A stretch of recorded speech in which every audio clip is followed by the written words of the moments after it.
You know what it is each and every time. It's your boy Young Guru, aka The Glue, aka Hank McCoy, aka Nada Brahma. Y'all always know that I'm rocking with Hard Knock each and every time. Let's go.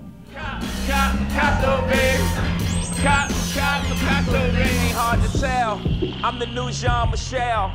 Surrounded by war horse, my whole team. Wow. There are a couple of things he posted on Twitter that I just wanted to talk about. He talked about, no offense, Jean-Michel Basquiat, can't touch this man, Dondi was king, style master general. Dondi was the style master king, man. And again, this has to do with my view of how people view art. I say this all the time and people don't really get it.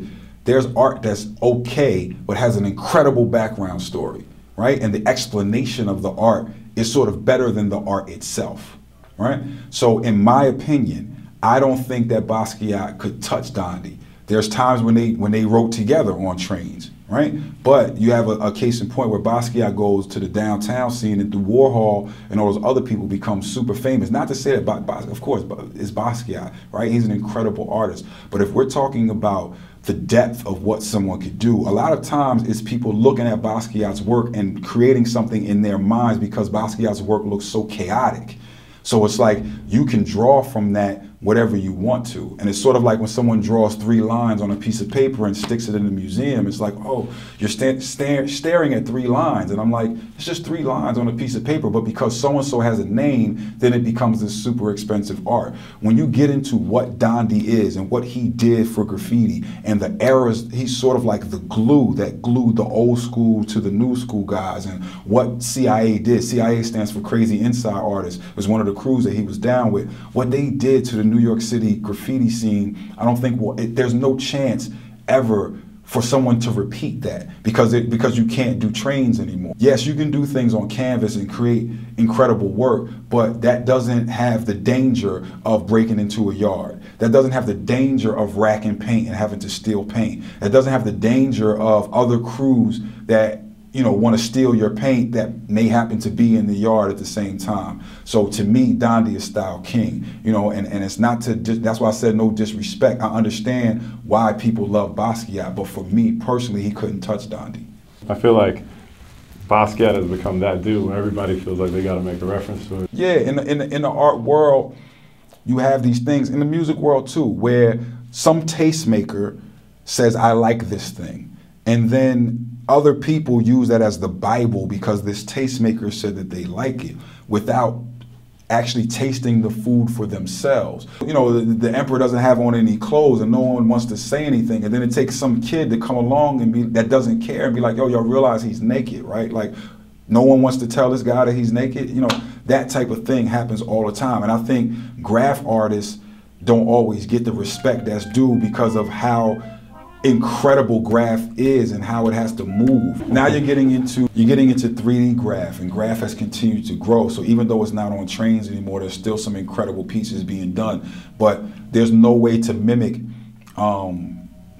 when a dude used to put that crown on his name, it really meant something. That crown meant that you did insides, outsides. You've murdered every line in New York City. That's where the term all city comes from, right? And then a person like me that's involved in hip hop that is not a graffiti writer. I was a fill-in dude, right? So I'm worshiping all the graffiti artists and how do you make these things so beautiful, and how are you this close up on a train but have the balance of the whole piece so that when it drives by on the train, everything is perfectly balanced. Like, it used to amaze me what graffiti artists would do, and I don't think Dondi's story has really been understood by the majority of people because of the fact that he didn't just jump downtown and just put stuff on canvas. He did put stuff on canvas, but it was like he didn't just flow to that scene. That wasn't what he was about. And again, there's no disrespect to Basquiat. Basquiat was an incredible artist, and if you really get into the theory behind what Basquiat did, it's really dope. And I think that's what draws a lot of people in, because Basquiat's stuff is based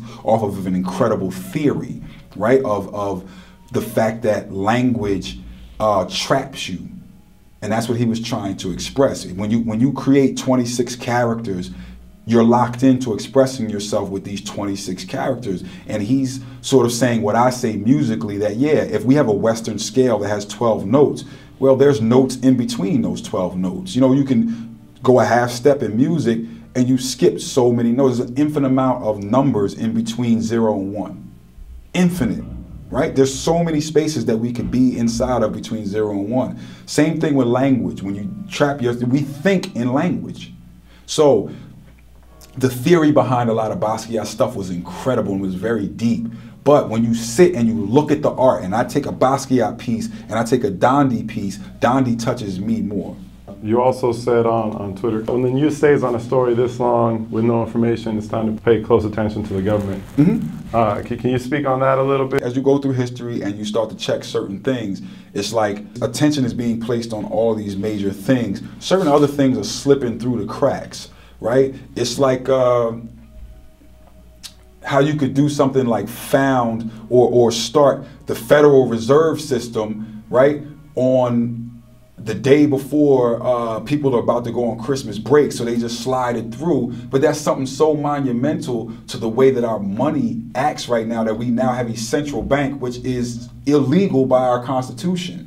But it was slid through, you know, the day before Christmas break, right? These little things that people do. And whenever I see somebody like start to pay attention to one particular thing in the news, I start watching whatever else is going on in our government. It's just something that is sort of, to me, is like a trigger. That's like, well, what else is it? The news can't just stay on this one thing. News is being created everywhere in the world at all times. So even while these major stories are going on, other things are going on that are not being reported. That's what I meant by that. So when it's sort of like a warning sign. Like when you're not giving me, not to say that that wasn't important. Of course, that flight is super important. We're like, okay, all these lives are being lost and we have no way of knowing where they are, what the story was. So then people start to make up all these things, and we're trying to make sure, was it terrorism? Was it a fault in the plane? Was it all these? Okay, great. But if you tell me the story, and 3 days later, 4 days later, you have no new information, why is it so much that we keep going over the same information? What else is going on?